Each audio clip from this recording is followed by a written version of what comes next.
Teddy maintainer, Jamunenge Majena, Aji maintainer,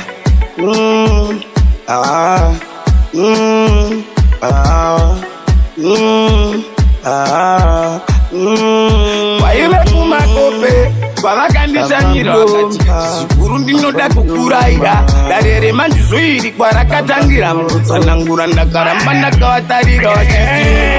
Uriko mweya wemzila Katarisa vana vasikanya ndorwasila Avari kuti manjuzu avasi kumbosila Kuti tine mweya ichavasiya utava yeyanyu Iriko mweya wemzila Katarisa vana vasikanya ndorwasila Avari kuti manjuzu avasi kumbosila Itamunzuri chavasiya vafuka kuruva Wemvura kusatsiya ingozi Rombo kushavira ropeta nemisoti Upenyu womara kungeri kosi Kisita kosa chilau sarako Vanonzira neurombwe Vakapiwa uri muti Muchinzimiko kakuraya mbuti Asi shave racho setika pamapfuti Rachambera rakomba hauchari pfuti Uriko mweya wemzila Katarisa vana vasikanya ndorwasila Avari kuti manjuzu avasi kumbosila Kuti tine mweya ichavasiya utava yeyanyu Iriko mweya wemzila Katarisa vana vasikanya ndorwasila Avari kuti manjuzu avasi kumbosila Itamunzuri chavasiya vafuka kuruva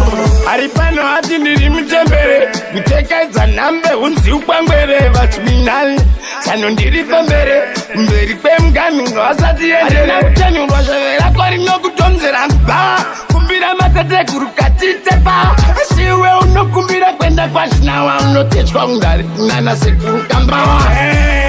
Uriko mweya wemzila Katarisa vana vasikanya ndorwasila Avari kuti manjuzu avasi kumbosila Kuti tine mweya ichavasiya utava yeyanyu Iriko mweya wemzila Katarisa vana vasikanya ndorwasila Avari kuti manjuzu avasi kumbosila Itamunzuri chavasiya vafuka kuruva Wemvura kusatsiya ingozi Rombo kushavira ropeta nemisoti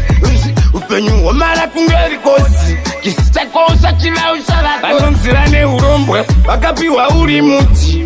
Muchinzimiko kakuraya mbuti Asi shave racho setika pamapfuti Rachambera rakomba hauchari pfuti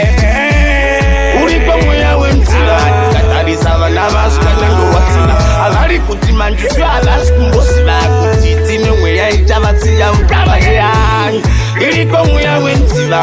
Katarisa vana vasikanya ndorwasila Avari kuti manjuzu avasi kumbosila Itamunzuri chavasiya vafuka kuruva